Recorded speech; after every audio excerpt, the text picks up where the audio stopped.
வியாசபாரதம் ஆரம்பிக்கிறது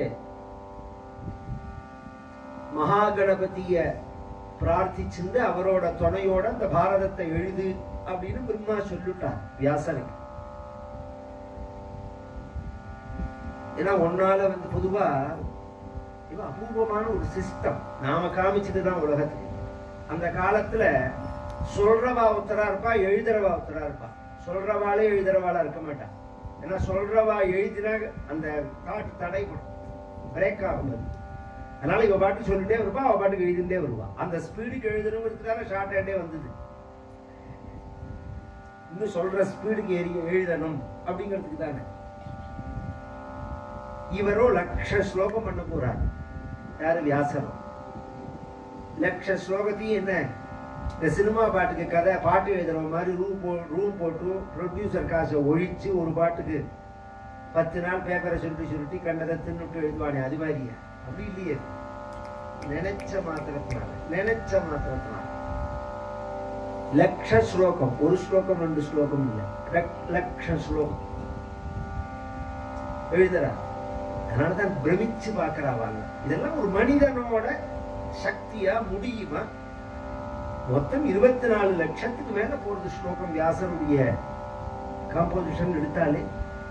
இதெல்லாம் முடியுமா அப்படின்னு நினைச்சு அவளால ஏத்துக்க முடியாததுனால என்ன பண்றான்னா மாத்தறாரு. ஒன்னும் வரலாற படிக்கணும், இல்ல வரலாற திரிக்கணும். வரலாற படிக்கிற புத்தி இல்லைன்னு வச்சுக்கோங்க, வரலாற திரிக்க வேண்டியதானே, மாற்ற வேண்டியதானே. இப்ப அதான நடந்தது. படிக்கிற புத்தி இருக்கணும், அறிவு இருக்கணும். 24 லட்ச ஸ்லோகத்துக்கு மேல எழுதியிருக்காரு வியாசன். அதுல மகாபாரதம் தான் ஆரம்பம். அப்படிங்கறது மகாகணபதிய துணையோட இதை எழுது அப்படின்னு சொன்ன உடனே மகாகணபதியை நினைக்கிறார். ஸ்மிருதமாத்ரோ கணேசானஹா பக்த சிந்தித பூரகா, வியாசருடைய வாக்கியமே. அப்படி நினைச்ச மாத்திரத்துல மகாகணபதி எங்க இருக்காரு. இதுல சரித்திரத்துக்காக மட்டும் சொல்லல, இதுல உபாசனா கிரமத்தையும் ஒண்ணு சொல்றாரு. அதுக்காக தான் இதை எடுத்துலேனா. இப்ப சிவபெருமான நீங்க பூஜை பண்ணணும்னா ஈஸியா பூஜை பண்றதுன்னு நாம சொல்றமே தவிர கஷ்டம் சிவபெருமான பூஜை பண்றது. கண்ணப்ப நாயனார் பூஜை பண்ணிட்டாருன்னு சொல்லிட்டு பேர்றோம் நாம கதையில. ஆனா சாஸ்திரம் என்ன சொல்றதுன்னா நாருத்ரோ ருத்ரமர்ச்சையேதுன்னு இருக்கு. நீ ருத்ரனா ஆகாம ருத்ரனை பூஜை பண்ணக்கூடாதுன்னு இருக்கு. அதனாலதான் லகுன்யாசம் மகன்யாசம் இத்தியாதி விஷயங்கள்லாம் விதிச்சிருக்கிறது. ஒரு ருத்ரன் சொல்றதுக்கு உட்பட நியாசம் தேவை. பூஜை பண்ணணும்னா நீங்க அதெல்லாம் பண்ணிட்டுதான் பூஜை பண்ண முடியும். சுவார்த்தமா இருந்தாலும் சரி, பரார்த்தமா இருந்தா இன்னும் நியமம் கூட. இன்னொருத்தருக்காக பண்ணதா இருந்தா நியமங்கள்லாம் கூட. அம்பாளோட பூஜை கேட்கவே வேண்டாம். ஒழுங்கா பண்ணினா உச்சியில கொண்டு வைக்கும், கொஞ்சம் தப்பா வந்துட்டா கீழே கொண்டு தள்ளி புரிஞ்சு போச்சது. அது என்ன சோடசாட்சரி பஞ்சதசாட்சரி இத்தியாதி விஷயங்கள்லாம் ஹச்சு எழுத்து ஹல் எழுத்து கலந்து வரும்.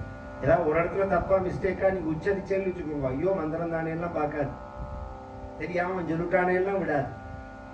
தப்பா சொன்னா தப்பா சொன்னதுதான் அதுக்கு பலன். அப்படிதான் மந்திரத்துக்கு மட்டும் அதுதான். அது உங்களோட புத்திய ஆச்சாரியால் இதை விஷ்ணுஸ்வாமி பாஷ்யத்தில் சொல்றாங்க, வஸ்து சக்தியும் புத்தியும் நாபேட்சதைன்னா. வஸ்துவோட சக்தியானது புத்தியை எதிர்பார்க்காது. இது மந்திரத்துக்கும் உண்டு. பகவன் நாமாவுக்காக அதை எடுக்கிறார் அவர்.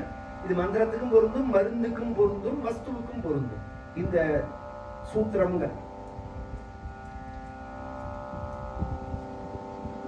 எந்த தெய்வங்களுடைய உபாசனை கிரமத்தை எடுத்துட்டாலும் அதுக்கு பூஜை பண்ற விதம் இருக்கு பாருங்க, வித்தியாசம் இருக்கு. அதுல வைதீகமா நீங்க பூஜை பண்றீங்களா, ஆகமமா பூஜை பண்றீங்களா, தாந்திரீகமா பூஜை பண்றீங்களாங்கிறதுக்குள்ளதான் அது வரும். அது வைதீகம்னா நான் நாலெட்டுக்காக சொல்லிட்டு போறேன். ஏன்னா இன்னைக்கு அதெல்லாம் தேவை, ஜனங்களுக்கு அதுவே புரியல. ஏன் சாமி 500 ரூபாய்க்குள்ள அவர் கணபதி ஹோமம் பண்றேன்னு சொன்னாரே, நீங்க 5000 ரூபாய் சொல்றீங்களேன்னு கேட்கலாம். இந்த கணபதி ஹோமத்துக்கு அந்த கணபதி ஹோமத்துக்கு என்ன வித்தியாசம்னு அவனுக்கு தெரியல. கணபதி ஹோமம் தான் ஜனங்களுக்கு தெரியாது, அதுல என்ன வித்தியாசம். அவன் எல்லா ஷோவெல்லாம் பண்ணிட்டு மந்திரம் சொல்லாமையே எழுதி கொண்டுட்டு போனான்னா அதுக்கு 500 ரூபாய் கொடுத்தாலே போருமே. மந்திரம் இருக்கே 10-12 வருஷம் படிக்கணுமே, வேதாத்தியனங்கள்லாம் பண்ணணும். வேத ரீதியாக பூஜைகளை பண்ணினோம்னா அதுக்கு வைதீகம்னு பேர். இன்னைக்குமே நீங்க இந்த பூஜா விதானம், விரத சூடாமணி இத்தியாதி புஸ்தகங்கள்லாம் எடுத்து பார்த்தேன்னு வச்சுக்கோங்களேன், அதுல பூஜை எல்லாம் போட்டிருப்பாங்க. இந்த வரலட்சுமி பூஜை, இந்த சித்தி விநாயகர் பூஜை இதெல்லாம் போட்டிருப்பாங்க. அதுல 2 வகை இருக்கு. அது ஸ்லோக ரூபமா போட்டிருப்பா, அது சம்பிரதாயத்தினால அதை பண்றோம் நாம. வைதீகமா பண்றதுன்னா என்ன அப்படின்னா, புருஷ சூக்த விதானத்தினால பண்ணினா விஷ்ணுவுக்கு பண்ணலாம், துர்கா சூக்த ரீதியா அம்பாளுக்கு பண்ணலாம், ருத்ர ரீதியா ருத்ர விதானத்தினால சிவபெருமானுக்கு பண்ணலாம், ஸ்ரீ சூக்த விதானத்தினால மகாலட்சுமி பண்ணலாம். இப்படி எந்தெந்த தெய்வத்தை பூஜை பண்றோமோ அந்தந்த தெய்வத்துக்குள்ள மந்திரங்கள் இருக்கு. அந்த மந்திரங்கள் யாருக்கு தெரியாதோ, அந்த மந்திரங்கள் யார் அத்தியனம் பண்ணலையோ, யார் அந்த மந்திரம் சொல்றதுக்கு அதிகாரம் இல்லையோ அவன் தான் அடுத்த நிலைக்கு வரான். ஆகமங்கிற ரீதி அது ஸ்லோகம். வக்ரதுண்ட மகாகாய சூரிய கோடி சமப்பிரபா நிர்விக்னம் குரு மே தேவ சர்வகாரிய சர்வதா தியாயாமி. இது எல்லாரும் சொல்லலாம், எல்லாரும் சொல்லலாம். இதுவும் சொல்ல தெரியலன்னா இப்படி கை காமிக்கிறதுக்கு பாருங்க, இதுக்கு தாந்திரிகம்னு பேரு. முந்திராது இந்த மலை கேரளாக்காரெல்லாம் பார்த்தீங்கன்னா மந்திரமே இருக்காது, இப்படி கை காமிச்சுட்டே இருப்பான். என்ன பண்றான்னு நமக்கும் தெரியாது, அவருக்கும் தெரியாது. இதுக்கு தந்திரம்னு பேரு. இந்த 3 வகை தான். இது எதுவுமே தெரிய வேண்டாம் பிள்ளையார பூஜை பண்றது. அதுக்குதான் சொல்ல வந்து ஸ்மிருத மாத்ரோ கணேசானஹ பக்த சிந்தித பூரகா. ஏமாமா நீங்க சொல்றது உண்மையானா? உண்மையா இருக்கிறதுனாலதான் நம்மளுடைய அனுஷ்டானத்துல அது இருந்தது. எந்த ரீதியில இருந்ததுன்னு சொல்றேன் கேள்வி. மாமா மாலி மாமா அடையாளம் சொல்றதே அக்ரஹாரத்துக்கு அந்த பக்கம் போகணும், இந்த பக்கம் திரும்பினா பிள்ளையார் கோவில். இது உமையாள்புரத்துக்கு மட்டும் இல்ல, இங்க திருச்சியில இருந்து ஆரம்பிச்சு நீங்க பூம்புகார் இருந்து எங்க போனாலும் இப்படிதான். இந்த பக்கம் அக்ரஹாரம், இந்த பக்கம் பிள்ளையார் கோவில். காவேரி கரையில நடுப்புல ரோடு இருக்கும், இந்த பக்கம் வந்து எல்லாம் பிள்ளையார் துறை. அது பிரத்யேகமா அது வந்து அக்ரஹாரத்து படித்துறையா இருக்கும். அதான் விஷயம். பல படித்துறை இருக்கும் காவிரி. எங்க தாத்தா ஒரு மகாராஜபுரம் திருவிழா தாண்டி போனேன், இதேதான் வரிசையா எங்க போனாலும் இப்படிதான் இருக்கும். இந்த பக்கம் போனா படித்துறை இருக்கும், காவேரி படித்துறை இருக்கும், அது ஒரு பிள்ளையார் கோவில் இருக்கும். இந்த நதினே இல்ல, குளத்தங்கரையில பிள்ளையார் இருப்பார். எந்த குளத்தங்கரை எடுத்தாலும் பிள்ளையார் இருப்பார். கிராமத்துல இன்னொரு விசேஷம் என்னன்னா, மழை விட சரியா பெய்யலன்னு வச்சுக்கோங்க, அந்த பிள்ளையார தூக்கி குளத்துல போட்டுருவான்.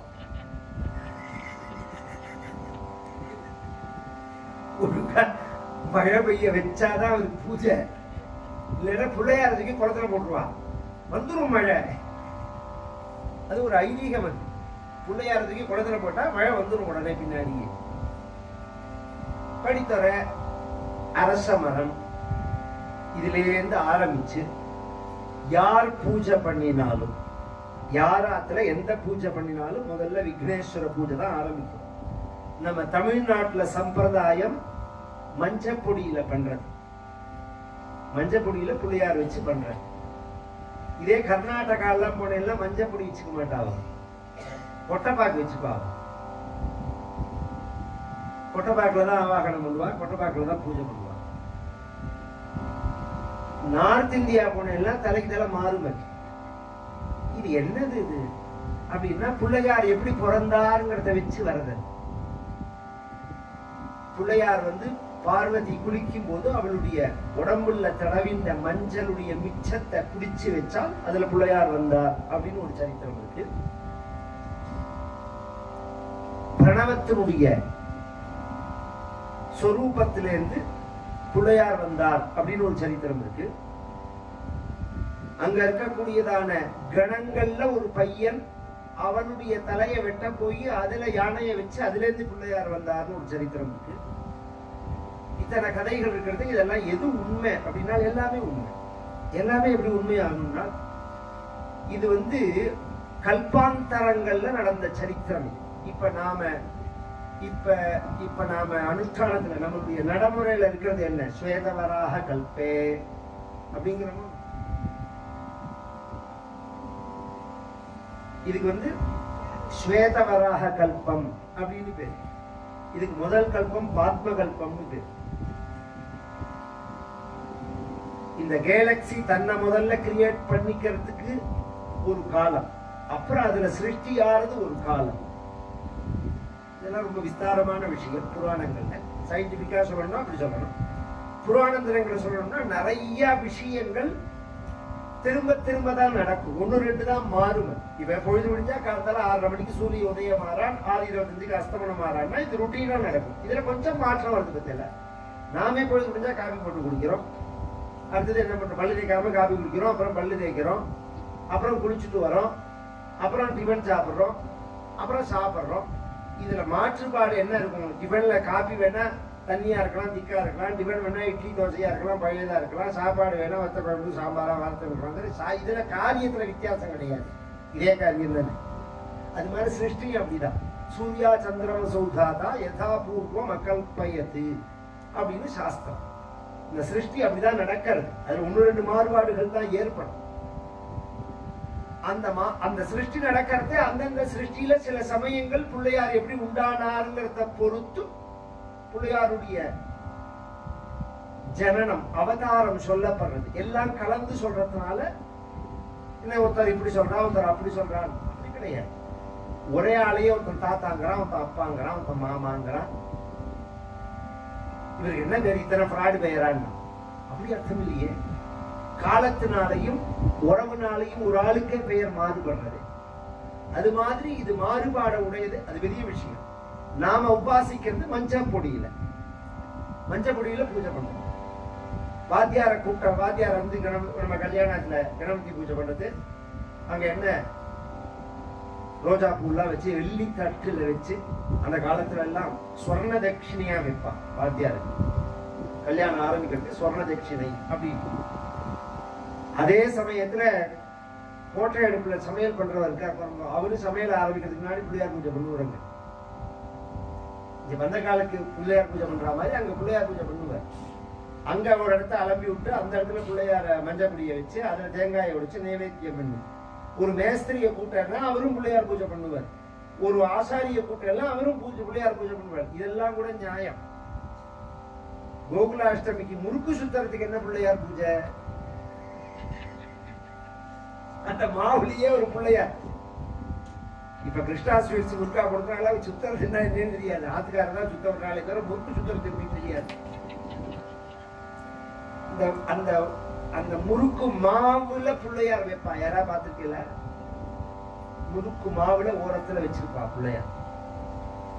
அந்த அம்மா என்ன கணானந்துவா கணபதி மவாமேன்னு சொல்லியா கூப்பிட்டா பிள்ளையாரு? அப்படி கிடையாது. ஸ்மிருத மாத்ரோ கணேசானா பக்த சிந்தித பூரகா. யார் எங்க கூட்டாலும் எங்க நினைச்சாலும் வரவர். உங்களுக்கு மந்திரம் தெரிஞ்சாதான் பிள்ளையார் வரணும். மந்திரம் தெரியாம பூஜை பண்ணினா இந்த 2 தெய்வத்துக்கு மட்டும் மந்திரம்ங்கிறது அவசியம் கிடையாது. கலவு சண்டி விநாயகவு அப்படின்னு பிள்ளையார் அம்மன், இந்த 2 தெய்வத்தையும் யார் வேணாலும் பூஜை பண்ணலாம். அதனாலதான் எந்த இடத்துல பார்த்தாலும் பிள்ளையார் கோவில் இருக்கும், மாரியம்மன் கோவில் இருக்கும், பிள்ளையார் கோவில் இருக்கும், மாரியம்மன் கோவில் இருக்கும். இப்ப என்னமோ புதுசா கலப்பி விடுறான், எல்லாரும் அர்ச்சகராகணும் அப்படின்னு ஒரு கான்செப்ட்லாம். நான் அரசியல் பேசல, புரியறதுக்காக சொல்றேன். எல்லாரும் அர்ச்சகர் தானே ஆரம்பத்துல இருந்து. இல்ல ஐயர் பூஜை பண்ற கோவில்ல போய் நான் பூஜை பண்ண வேண்டாமா? ஐயர் கோவில் பூஜை பண்ற கோவில்ல ஐயரே பூஜை பண்ண முடியாது, அது ரொம்ப பேருக்கு தெரியாது. திருவையார் இருக்க, திருவையார் கோவில் உள்ள போய் நான் தொட முடியுமா? சுவாமியை தொட முடியாது, தொடக்கூடாது. ஏன்னா அது சிவாச்சாரியாருக்கு தான் சொந்தம், அது நமக்கு சொந்தம் கிடையாது. பிராமணர்கள்லயே சிவாச்சாரியார் குருக்கள் சொல்றோம், பட்டாச்சாரியார் சொல்றோம், அவாதான் அதை தொடலாம். ஏன்னா அவ சிவதீட்சை பெற்றவா. அதுலயும் எல்லாரும் சிவதீட்சை பெற முடியாது. மாதுருபாகனாருக்கு வழி வழி அடிமை செய்யும் வேதியர் குலத்தில் தோன்றி மேம்படு சடையனாருக்கு அப்படின்னு சேக்கிழார் ஆரம்பிக்கிறதேவே இத கரெக்ட் பண்றார். வழி வழி அடிமை செய்யும் அப்படிங்கிற இடத்துல வரத்தே 5 கோத்திரக்காரர்கள் தான் சிவாச்சாரியார்ல அந்த ரைட்ஸ் பெற்றவர்கள். கௌதமர், காசியவர், அகஸ்தியர், பரத்வாஜர், வசிஷ்டர், இந்த 5 பேர் தான் சிவாச்சாரியார் கோத்திரத்துல உள்ளவா. இவர்கள் தான் சிவதீட்சை பெற்று பரார்த்த பூஜை பண்ணலாம். சுவார்த்த பூஜை வேற, சுவார்த்தம் பரார்த்தம்னு பூஜை ரெண்டு விதமா. நமக்காக பண்ணிக்கிறது யார் வேணாலும் பண்ணிக்கலாம், இன்னொருத்தருக்காக பண்ணும்போது இவ பண்றதே அந்த நியமம் உண்டு, அது ஆகமம். அது இப்ப பிள்ளையார பூஜை பண்றதே சொல்றேன், யார் வேணாலும் பூஜை பண்ணலாம், எங்க வேணாலும் பூஜை பண்ணலாம், எப்படி வேணாலும் பூஜை பண்ணலாம். வச்சு இன்னொரு விசேஷம் என்னன்னா, இந்த ஜனங்களுக்கு சம்பிரதாயத்தை சொல்றேன், அந்த அருவா அழகா நல்லா பண்ணிருப்பான், ஏனோ தானோன்னு பண்ண மாட்டான். ஏன்னா ரொம்ப சிரத்த உள்ளவர்கள் பாமர ஜனங்கள் தான். படிச்சாலே அலட்சியம் வரும், திமிரு வரும், அலட்சியம் வரும். ரொம்ப சிரத்தையோட அந்த இடத்தெல்லாம் கிளீன் பண்ணி வச்சு இந்த பூ பழங்கள்லாம் எடுத்து வச்சிருக்கிறத பார்த்தாலே கண்ணுல ஒத்துக்கிறா மாதிரி இருக்கும். அதுல தேங்காயை உடைச்சு அதை கவனிச்செல்லாம் அப்படியே அந்த இளநி கொஞ்சம் கூட சொட்டா கீழே சிந்தாம ஏந்தி வைப்பான். ஏந்தி வச்சு அந்த இளநியாலேயே நைவேத்தியம் பண்ணுவான். சுவாமி ஏன் மந்திரம் சொல்ற மாதிரி இது கிடையாது. இல்ல மந்திரம் சொன்னாதான் பிள்ளையார் வந்து சாப்பிடுவாங்க, இது கிடையாது. நம்பியாண்டார் நம்பின்னு உத்தம் திருநாரையூர்னு இருக்கு, காரைக்கால் பக்கத்துல. அங்க பொல்லா பிள்ளையார்னு ஒரு பிள்ளையார், ரொம்ப பொல்லாதவர். அப்படி இல்ல அர்த்தம். தமிழை வளர்க்கிறேன் தமிழை வளர்க்கிறேன்னு காவிரி கரையில கொண்டு புதைச்சி சமாதி கொண்டானே தவிர தமிழை ஒன்றும் வளர்க்கலாம் இல்லை. இப்ப நான் சொன்னதுக்கு அர்த்தமே ஒழுங்கா தமிழ் தெரிஞ்சாதான் தெரியும். பொல்லா பிள்ளையார், பொற்காத பிள்ளையார், உளியால் செதுக்கப்படாத பிள்ளையார் அர்த்தம். பொல்லா பிள்ளையார்னா உளியால் செதுக்கப்படாத சுயம்புன்னு அர்த்தம். அவர் அந்த பிள்ளையார பூஜை பண்ணவர் ஒரு சிவாச்சாரியார்னு வச்சுக்கோ. அவர் ஏதோ வெளியூர் போறதே இல்ல, அவருக்கு ஏதோ ஒரு தீட்டு வந்திருக்கும். அவ அம்மா சொன்னா அந்த காலத்துல, குழந்தை நீ போய் பிள்ளையாருக்கு நைவேத்தியம் பண்ணிட்டு வந்துடும் அப்படின்னா, இந்த நம்பியாண்டார் நம்பிக்கை பிரம்மச்சாரியா பூணூல் போட்டாரா போடலையா அது கூட தெரியாது, எனக்கு சரித்திரத்துல தெரியல. இவருக்கு பூஜா கிரமம் பெருசா தெரியாது. அப்பாவோட போவர். அப்பா என்ன பண்ணுவார், இந்த நைவேத்தியம் பண்ற சமயத்துல திரைய போட்டுட்டு மணி அடிச்சுட்டு நைவேத்தியம் பண்ணி இப்படி இப்படின்னு காமிப்பர். இதுதான் அவருக்கு தெரியும். அந்த சமயத்துல இவனை வெளியில இருப்பார், திரைக்கு அண்ணன் பக்கம். பிள்ளையார் சாப்பிட்டார் அப்படின்னு சொல்லிட்டு திரைய விளக்குவார். அது மாதிரி பிள்ளையாருக்கு போய் நைவேத்தியம் பண்ணுவார்னா பிள்ளையார் சாப்பிடுறது அப்படின்னு நினைச்சிருந்தார். கொண்டு வந்தார், திரைய போட்டார், அவ அப்பா பண்றதெல்லாம் பண்ணினார். சாப்பிடு பிள்ளையாரு அப்படின்னு சொன்னா பிள்ளையார சாப்பிடுவார். சாப்பிடாரா? சாப்பிட்டாதான் நாம பிள்ளையாருக்கு ஏதாவது நைவேத்தியம் பண்ணுவோமா? 1000 குழக்கட்டையில 50 குழக்கட்டையை பிள்ளையார் எடுத்து வரன்னு தெரிஞ்சா அப்புறம் கொண்டு போகும்போது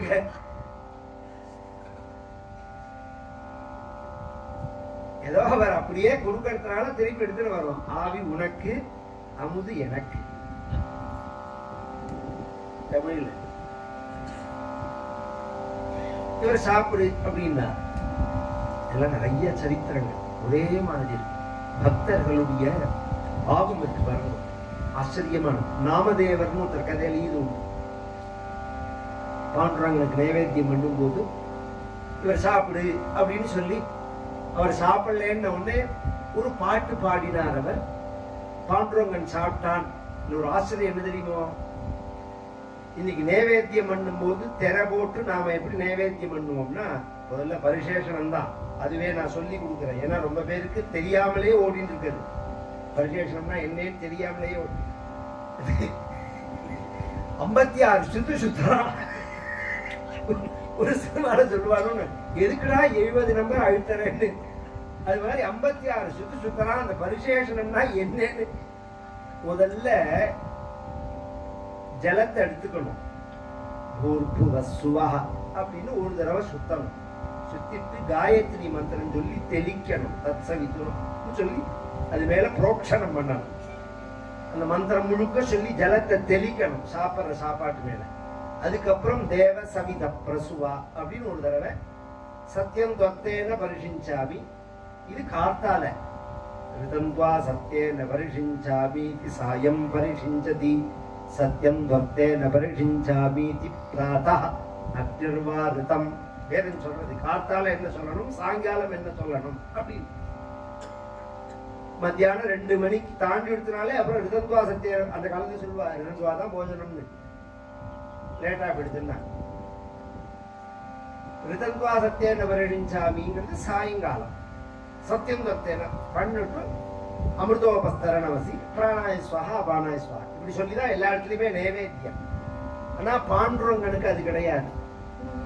கேசவ மாதவ கோவிந்தா கோபாலா கேசவ மாதவ கோவிந்தா கோபாலா துந்துபாலா பாண்டுரங்கா துந்துபாலா பாண்டுரங்கா கேசவ மாதவ கோவிந்தா கோபாலா கேசவ மாதவ கோவிந்தா கோபாலா துந்துபாலா இது நாமதேவர் பாடின அபங்கம். இன்னி வரையில் பாண்டுரங்கனுக்கு இது சொல்லிதான் நைவேத்தியம். அது மாதிரி இந்த நம்பியாண்டார் நம்பி பிள்ளையார் சாப்பிடுவார்னா சாப்பிடலன்னு உடனே தலையை முட்டிக்க போறார். பிள்ளையார் எடுத்து சாப்பிடுறார். ஆத்துக்கு நைவேத்தியத்தை கொண்டு வந்தா பாதிக்கு மேல குறைஞ்சிருக்கு. அவன் அம்மா கேட்கிறா, என்னடா பண்ணீங்க? இந்த பிள்ளையார் சாப்பிட்டாருன்னா. என்னடா சொல்றேன், பிள்ளையார் சாப்பிட்டாரா அப்படின்னா. ஆமான். பொதுவா குழந்தைகள்கிட்ட ரெண்டு விஷயம். குழந்தைகளை நாம் சந்தேகப்படக்கூடாது. கரெக்டா அம்மாவை பார்க்கறா பண்ணுவாங்க. குழந்தைகளை நாம் சந்தேகப்படக்கூடாது. அது மாதிரி ஒரு இக்கட்டாக குழந்தைகளை வளர்க்கவே கூடாது. தப்புன்னு ஒண்ணு இருக்குன்னு சொல்லியே கொடுக்க கூடாது. நாம சொல்லி கொடுத்தா தானே அது. பொய் சொல்லாதே அப்படின்னா பொய்ன்னு ஒண்ணு இருக்குன்னு நீ தானே சொல்ற. சொல்றதேவே சத்தியம் வதா அப்படிங்கிறது வேதம். பொய் சொல்லாதேன்னு ஒரு இடத்துலயும் வேதம் சொல்லல, சத்தியம் வதான்னு தான் சொல்றோம். எதிர்மறையான டீச்சிங்கே கூடாது. இந்த பக்கமா தான் சொல்லி கொடுக்கணும். இது ஃபர்ஸ்ட். இது குழந்தைகள்கிட்ட நாம் நடந்துக்கிறது. குழந்தைகள் எப்படி நடந்துக்கணும்னா, இத செஞ்சா அப்பா அம்மாவுக்கு பிடிக்காதுன்னா அதை செய்யக்கூடாது. எங்க அப்பா அம்மா பயம் இல்லை, எங்க அப்பா அம்மா வருத்தப்படுவாங்க. நான் இதை செஞ்சா எங்க அப்பா வருத்தப்படுவார், எங்க அம்மா வருத்தப்படுவார். இந்த ஒளிமரபு இருக்கக்கூடாது. குழந்தைகளுக்கும் அப்பா அம்மாவுக்கும் டிரான்ஸ்பரன்சி இருக்கணும். நல்லா அந்த சுத்தமா பழகிற. தப்பு பண்ணி நான் பண்ணினேமான்னு சொல்லணும். என்ன பண்ணாடாத குழந்தை, இந்த பழக்கம் வச்சுக்காத, இது ரொம்ப தப்புடா அப்படின்னு குழந்தைகளுக்கு எடுத்து சொல்லணும். 100ல் 1 குழந்தை தான் கண்டிக்கிற மாதிரி இருக்கும். எல்லா குழந்தைகளும் கண்டிக்கிற மாதிரி இருக்காது பெரும்பாலும். ஏன்னா அது மாதிரி சுபாவத்தோட வாசனையோட உள்ளது குழந்தைகள் பாரத தேசத்துல பிறக்காது. அதெல்லாம் ஆரம்ப ஸ்டேஜ்ல மனுஷ ஜென்மாவை மிருகத்திலேருந்து மனுஷனுக்கு வந்து பத்தில அதெல்லாம் காட்டுவாசிகளா பிறந்து அங்கங்க வளர்ந்து எங்கேயோ மண்ணாடிட்டு கடைசியில பாரத தேசத்துக்கு வந்து பிறக்கும் போது உயர்ந்த சுபாவங்களோட உள்ளவாதான் வருவா. அதனால அப்படி வளர்க்கணும். பிள்ளையார் சாப்பிட்டாருன்னா அவன் அம்மா நம்புறா. ஆமாம்மா பிள்ளையார் சாப்பிட்டாருமா அப்படின்னு என்னத்தை நைவேத்தியம் பண்ணாலும் பிள்ளையார் சாப்பிட்றாரு அன்னிலேருந்து. அப்ப இருந்த சோழ சக்கரவர்த்தி ராஜராஜ சோழன் அருள்மொழி தேவன் பேர், அப்படி கரெக்டா ஞாபகம் இல்லை. அவன் வந்து இவர் சாப்பிட்றாருன்னு உடனே பிள்ளையாருக்கு உள்ள அத்தனையும் எடுத்துன்னு வந்து உள்ள வச்சு வெளியில நின்றுண்டு அந்த அந்த அந்த சாவித்வார வழியா பிள்ளையார் சாப்பிட்றத அந்த ராஜா பார்த்தாங்க இருக்கு சரித்திரத்தில். அந்த அளவுக்கு பக்தர்களுடைய ஒரு பக்திக்கு கட்டுப்பட்டவன். இது மாதிரி நிறைய ஆலயங்கள் எங்க பார்த்தா. இது வந்து எதுக்கு? எங்க பார்த்தாலும் பிள்ளையார், எங்க பார்த்தாலும் அரச மரம், நதி தீரம், இந்த 3யுமே சொல்லிடுறேன். முதல்ல அவகாக ஸ்நானம்ங்கிறது அவசியம். ஏன்னா இங்க என்ன வந்திருக்கேன்னு அதை சொல்லணும். அவகாக குளிக்கிறது கம்பல்சரி. சார் அதெல்லாம் குளிக்கிற இடம் தான். நாம குளிக்கிறது பேர் குளிக்கிறது இல்லை, உடம்ப அலம்பி வர்றதுன்னு பேர். ஒரு காலத்துல வீட்டை அலம்பி விடுவா, பாத்திருக்கேல? அந்த அலம்பி விடுறதுக்கு இப்ப துடைக்கிறதுக்கு என்ன வித்தியாசமோ அந்த வித்தியாசம் தான் அந்த காலத்துல குளிச்சதுக்கு இப்ப நாம குளிக்கிறது. அலம்பி விடுறதுதான் சுத்தமானது. ஒரே சமயத்துல நாம் ஜலத்துல அப்படி முழுகினோம்னா உடம்பு முழுக்க அந்த ஜலத்துக்குள்ள முழுகணும். இதுக்கு அவகாக ஸ்நானம்னு பேர். இத தொடர்ந்தாப்புல ஒரு பிராமணன் 1 வருஷமோ 3 வருஷமோ 12 வருஷமோ செய்யலன்னா பிராமண தன்மை பேடுன்னு இருக்கு, ஸ்மிருதியில இருக்கு. வைத்தியநாத தீட்சிதர் பிராமணன் கிடையாது. அதனாலதான் எங்கெங்க நதி உண்டோ அங்க தேடி வருவா பிராமணன். ஏதலும்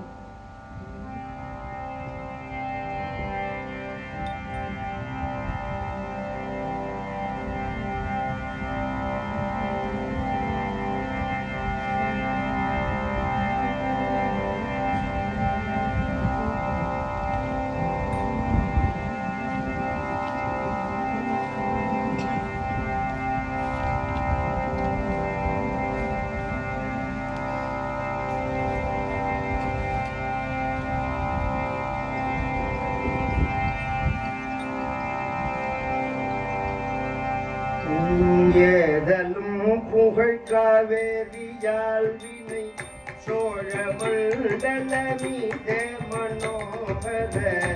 ஏதலும் புகழ் காவேரியால் வினை சோழ மண்டல மீதே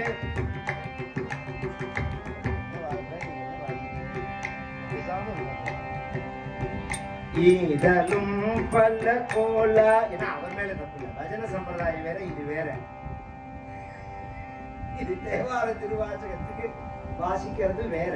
அவர் என்னோட எனக்கு வரவர் கடைசி டயத்துல மாத்தி விட்டாரு. ஏதலும் பல கோலால பூஜையும் ஏதலும் குண ஆச்சார நீதியும். ஈதலும் பல கோலால பூஜையும் ஏதலும் குண ஆச்சார நீதியும். ஈரமும் குரு சீர்பாத சேவையும் மறவாத. ஏதலும் புகழ் காவேரியால் வினை சோழ மண்டல மீத மனோகர. ஏதலும் புகழ் காவேரியால் வினை சோழ மண்டல மீத மனோகர. ராஜகம்பீர நாடாளும் நாயக வயலூரா. திருப்புகழ்ல இந்த காவேரி கர வாழ்க்கை முறையை சொல்றார் அருணகிரிநாதர். ஈதலும் பல கோலால பூஜையும் ஏதலும் குண ஆச்சார நீதியும்.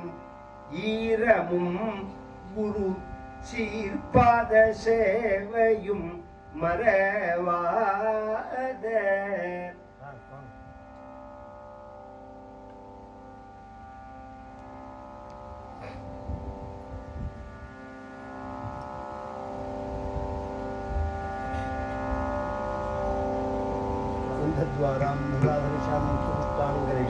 ईश्वर्यं सर्वभूतानां तां यो बह्वये श्रियं. श्रीर्मे भजतु अलक्ष्मीर्मे नश्यतु.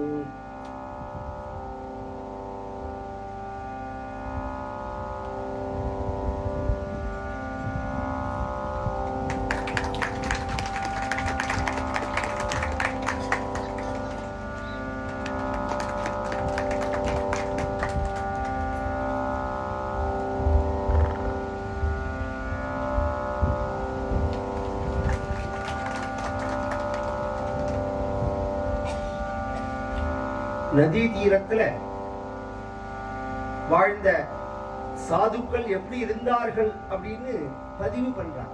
இந்த தேவாரம், திருவாசகம், திருப்புகழ் இதெல்லாம் ஒழிக்கணும்னு நினைக்கிறான். ஏன்னா வாழ்வியல் முறை அப்ப தெரிஞ்சுக்கணும் ஜனங்கள்ட்ட. இது சொன்னா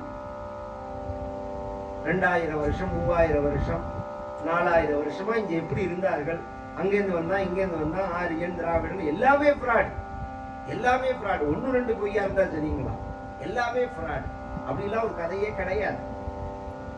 நாங்களும் இந்த ஊர் தான், நாங்களும் தமிழர்கள் தான், நீங்க தான் தமிழர்கள் கிடையாது. எல்லாருமே தமிழர்கள் தான். தமிழை வளர்க்கிற எல்லாருமே தமிழர்கள் தான். இன்னும் சொல்ல போனா நாம நாயன்மார்கள் சொல்றோமோ 4 பேர் சொல்றோமோ, முக்கியமா 4 பேர். ஞானசம்பந்தர், நாவுக்கரசர், சுந்தரர், மணிவாசகர் இவர்கள் பாடின தேவாரம் திருவாச்சகம்னு இன்னைக்கு கொண்டாடுறமே. இதுல 3 பேர் ஐயர். ஞானசம்பந்தர், சுந்தரர், மணிவாசகர் 3 பேர் ஐயர். நாவுக்கரச நாயனார் மட்டும்தான் விவசாயி. ஆனா 4 பேரையும் ஒரே மாதிரி தான் நம்ம கொண்டாடுறோம். இவர்கள்லாம் எங்கேருந்து வந்தார்கள்? இவர்கள்லாம் எங்கேருந்து வந்தார்கள்?